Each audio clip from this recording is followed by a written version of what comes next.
السلام عليكم ورحمة الله وبركاته. النهاردة هنشوف بشكل سريع ساعة مواقيت الصلاة، منبه ومزودة ببوصلة من شركة كاسيو اسمها برير كومباس. الموديل اللي هنشوفه النهاردة اللي هو الخلفية بتاعته السوداء بإطار الساعة ستانلس ستيل. الموديل بتاعه رقمه CBW 500 HD 1 AV. الساعة دي عقارب ميكانيكال بالإضافة لساعة ديجيتال صغيرة توين سنسور زي ما احنا شايفين من فوق، فهي بتقرأ درجة الحرارة، تقدر تشير للشمال المغناطيسي وتقدر تظهر اتجاه البوصلة.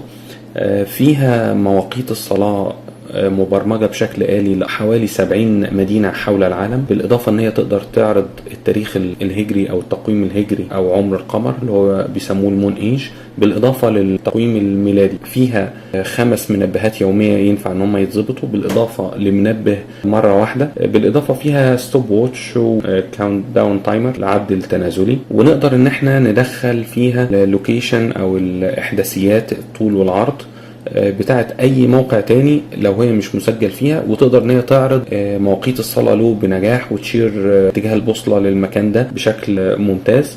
فيها اضاءة فقط للشاشة الديجيتال، اضاءة خلفية، وتقدر ان هي تعرض لنا التوقيت اللي انقضى من اذان الصلاة اللي فاتت حتى 30 دقيقة، بحيث لو حد عايز يحسب الوقت المطلوب للإقامة مثلا أو حاجة زي كده فهي بتعرضها له بنجاح. لو احنا بصينا على الساعة كجسم، الإطار بتاعها أو الأسورة من الستانلس ستيل للموديل ده تحديدا. يعني الجسم بتاع الساعة مصنوع من الريزن أو البلاستيك أو الراتنج الباغة، بغض النظر انتم مسمينها فين.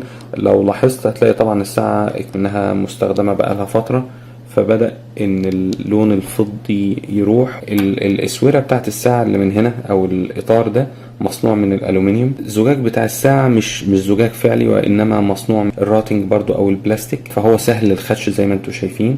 المفروض ان هو بيقولوا ان هو سهل التلميع، بس ما جربتش. الساعة ما شاء الله ممتازة، البرمجة بتاعتها الى حد ما معقدة، ولكن المزايا اللي فيها ممتازة ما شاء الله.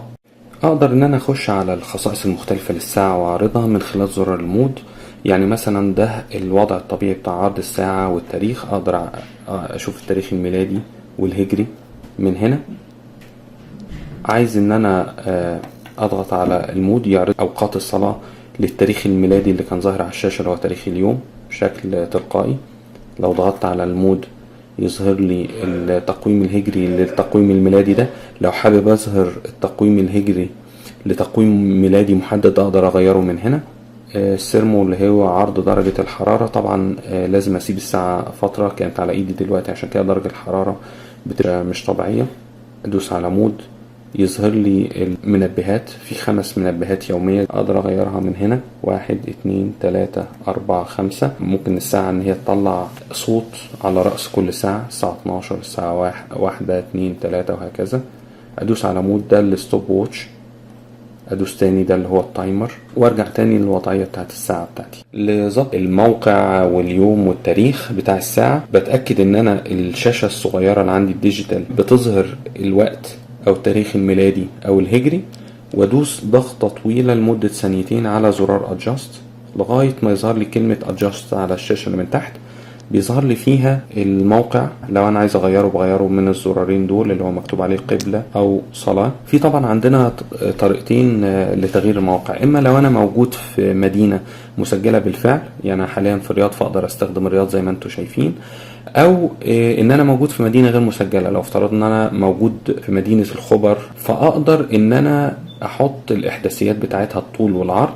بختار اقرب مدينة للمدينة اللي انا مقيم فيها، ويفضل ان هي تبقى نفس الدولة بحيث ان ابقى واخد الاعدادات الديفولت. فانا مثلا في الرياض، لو افترضنا ان انا عايز اعمل اي مدينة تانية في المملكة العربية السعودية ولكن غير مسجلة، بغير المدن لغاية ما اوصل لحاجة اسمها كاستم، يظهر لي خطوط الطول بغير فيها زي ما انا عايز، نورث وساوث. ان انا عايز ادخل احداثيات الخبر فهختار الاحداثيات زي ما انا حابب. هوريكم انا دلوقتي ازاي نقدر نجيب الاحداثيات لاي مكان، على سبيل المثال مدينة الخبر بالسعودية باستخدام جوجل مابس. دي خريطة الرياض. لو انا حابب اجيب احداثيات مثلا مدينة الخبر اخش على جوجل مابس وبعد كده اعمل سيرش على كلمة الخبر، هيوريني مدينة الخبر. اعمل زوم ان على اي مكان، لو افترضنا التقاطع ده هقول له وات از هير، هيظهر لي الاحداثيات زي ما احنا شايفين بالطريقتين، الدرجات وعلامات عشرية او الدرجات والدقايق ثواني. النظام المعتمد لادخال الاحداثيات في ساعة كاسيو هو بالدرجات والدقايق. زيادة بتاعت مدينة الخبر هي 26 شمالا و13 دقيقة و50 درجة شرقا و11 دقيقة. اضغط على زرار مود عشان اغير خطوط العرض ايست وويست. من الزرارين دول اقدر اغير في القيمة احداثيات الطول والعرض. اتأكدت خلاص من الاحداثيات، بضغط زرار ادجاست، هيعمل كالكوليشن ويغير الساعة للوقت تبعا للاحداثيات. بما ان المدينة بتاعتي هي الرياض، فانا مش حابب ان انا اغير كاستم، فهدوس ادجاست عشان ارجع تاني لاعدادات مدينة الرياض. اختار ال Daylight Saving Time، التقويم الصيفي اون ولا اوف. بعد كده بختار اسلوب عرض الشاشة، هل انا حابب ان هي تبقى 24 ولا 12. بقدر اغير القيمة من هنا. بعد كده بغير الوقت لو انا حابب، الثواني، الساعات، الدقايق. بعد كده التاريخ، السنة، الشهر، اليوم. هل انا حابب ان يبقى في نغمات للزراير اون واوف؟ انا طبعا بحب اعمل لها ميوت عشان ما استهلكش البطارية. التوقيت بتاع الاضاءة، ثانية واحدة ولا 3 ثواني، وبعد كده الإضاءة بتاعت الشاشة تطفي. أسلوب عرض تاريخ، أنا بختار day month year اللي هو يوم شهر سنة. أقدر أعمله شهر يوم سنة، أو أقدر أعكسه خالص يبقى سنة شهر يوم.